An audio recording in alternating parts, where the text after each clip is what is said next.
Assalamualaikum warahmatullahi wabarakatuh. Kita lanjutkan pada kuliah ketiga bagian kelima mata kuliah keahlian jurnalistik tentang review judul skripsi dari jurusan MPI. Kali ini request dari Mbak Lina Mbak Lina mengajukan judul manajemen humas dalam peningkatan kredibilitas pondok pesantren di tengah fenomena kekerasan di lingkungan pesantren. Studi kasus di BP Ma'arif dan Anyar Jombang. Ya kita tahu ya, BP Mambaul Ma'arif dan Anyar ini salah satu pondok pesantren terbesar di Indonesia, tidak hanya di Jawa Timur, karena yang sudah melahirkan tokoh-tokoh besar juga, para alumninya juga diakui ya, di seantero Nusantara ya. Rupanya Mbak Lina ini mengikuti perkembangan berita aktual terkait dengan ada salah satu ustadz di Bandung yang menyalahgunakan peran dan fungsinya sebagai ustadz untuk melecehkan atau kekerasan seksual terhadap para santrinya. Merespon dari fenomena itu mungkin Mbak Lina kepingin mengangkat judul ya. Mungkin Mbak Lina ini juga salah satu alumni di Denanyar Jombang, jadi kepingin meneliti tentang pondok pesantren atau mungkin juga kepingin jadi neng ya. Nah, penelitian ini sebagai cara untuk sedikit-sedikit mengetahui dunia kepesantrenan seperti apa. Kita lihat fakta empirisnya ya. Manajemen humas itu saya rasa di pondok pesantren ini ya kurang begitu kentara ya perannya ya selama ini ya. Pola-pola manajemen humas itu kan tidak seintensif sebagaimana di sekolah umum ya.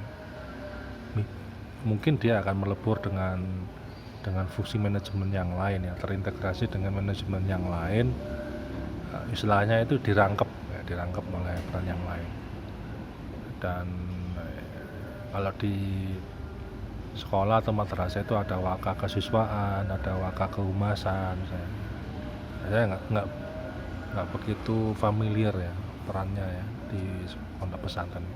Saya kurang tahu di struktur kelembagaan Denanyar itu apakah juga memiliki struktur yang langsung mengarah kepada tupoksi atau jabatan kehumasan di pondok pesantren itu.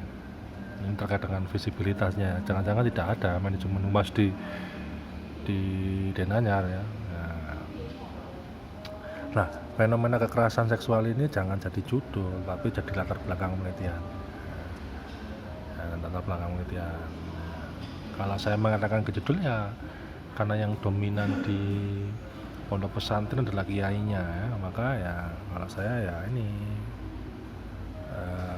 konsepnya kepada konsep perilaku kepemimpinan kiai ya. Jadi munculnya kekerasan seksual bukan karena kurikulumnya pondok pesantren, tapi karena personal individu dari kiainya. Dan di pondok pesantren Denanyar ini kan pesantren besar ya, yang menginspirasi pondok pesantren yang lain atau kiai-kiainya yang besar itu menginspirasi pada kiai-kiai yang lain, pada santri-santrinya. Nah, yang kita teliti ini perilaku kepemimpinan kiai ya, sebagai penggerak mutu pendidikan. Karena bagaimana mempertahankan keunggulan pondok pesantren Denanyar sampai saat ini ya, dia penggerak mutu pendidikan dan pembina moral keagamaan, menjaga agar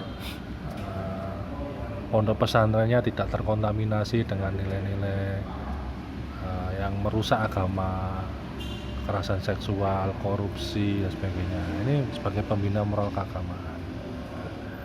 Kalau kita buat judul ya perilaku kepemimpinan kiai sebagai figur penggerak mutu pendidikan dan pembina moral keagamaan di PP Denanyar Jombang.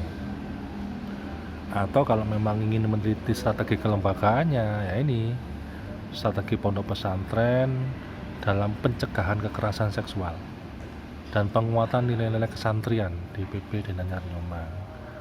Ya, strategi pondok pesantren ini bisa strategi dalam bentuk dimasukkan dalam kurikulum ataukah melalui agen-agennya atau kiai-kiainya atau ustadz-ustadznya ya, role model ya.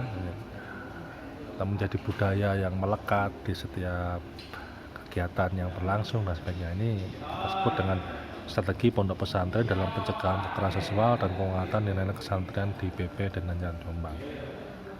Saya rasa itu sebagai gambaran untuk merespon pertanyaan Mbak Lina. Semoga memiliki new insight, pemahaman baru, bisa mengkonvergensi ini menjadi sebuah judul yang lebih menarik. Wah, itu sebuah prestasi yang luar biasa.